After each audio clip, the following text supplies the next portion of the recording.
The release of detainees is a critical part of the peace process, as we all know. If you can expand on the role that Arab mediators play, such as Egypt and Qatar, in ensuring successful exchanges and the durability of the ceasefire agreement. Very important and sensitive time where the first phase is about to get completed by the exchange of the six prisoners today, and maybe by Thursday we will complete the transaction and exchange in the first phase. All eyes now is how we will start the second phase, which was supposed to start on the 16th day of the first phase. So we are almost in 3 weeks delay. The whole world is giving attention to the visit of the Israeli National Security to Washington today. He will speak to Steve Witkoff, the American envoy to the region, with the aim to put some line on how we will implement the second phase. But from the rumors and the information, the press information that is gathered, there is a talk about Israel delaying tactics again and its wish to dismantle Hamas completely and disarming the Gaza in general. And this is to the dislike of Hamas, who is definitely gonna reject those conditions. The second phase definitely has a lot to give to Israel in terms of exchange of prisoners. The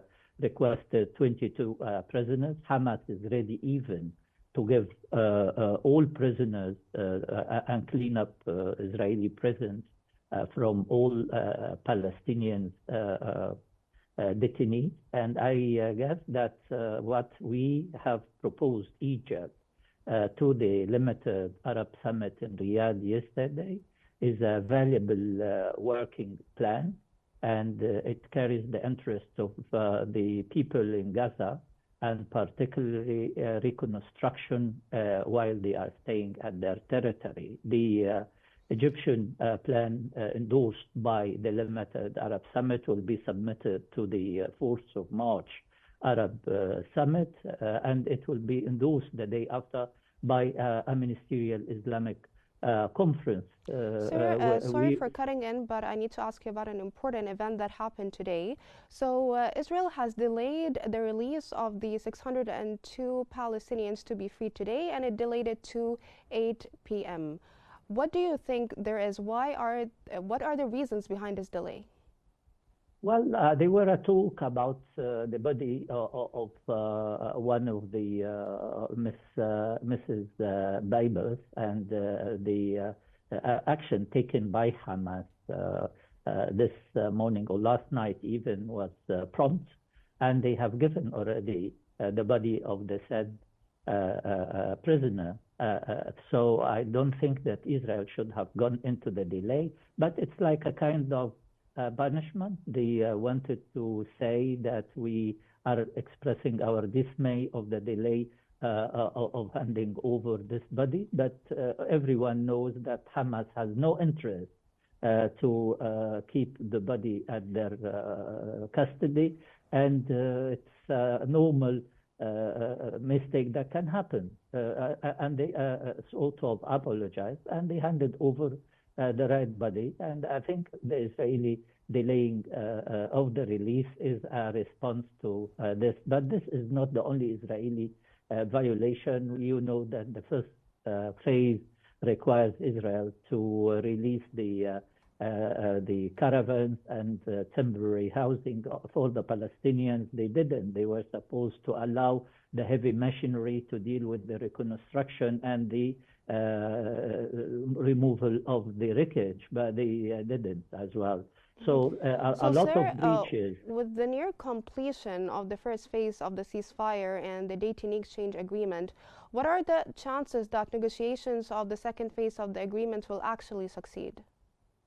It will be difficult, but definitely with the support of the Egyptian, Qatari, and American diplomacy. The situation today, as I said, Steve Witkoff is playing a very important role to pressure the Israelis to complete this phase. The family also of the detainees or prisoners or hostages are all pressuring the Israeli government, who is only looking at its stay in power by prolonging the current status quo. And I don't think that this is conducive. So we are talking about three scenarios.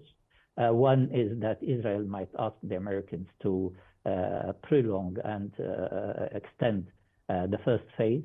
The second scenario is that they go into a negotiation technique that they know to delay the completion of the second phase, or they may go into war again, which is very much against the interest of the regional forces, as well as the interest of the Israeli people, as well the American strategy in the Middle East. So sir, more on the delay that we witnessed today. How does the delay in the release of the seventh batch of Palestinian detainees impact the ongoing exchange negotiations and the families involved as well? I think this is the role of the mediators. The U.S., Egypt, and Qatar has to intervene and to make it happen. And it will happen. And I'm sure that the Israelis knows very well what it entails if they continue. They were a talk since yesterday about a revenge tactic. They will try to punish Hamas because of the delay of all the mishandling of Mrs. Bibas, who died in custody. The only thing is that those kind of reactions is addressing the Israeli public opinion, and the kind of ongoing revenge will lead the Israelis nowhere. There is still hostages to be released. There is a second phase to be answered.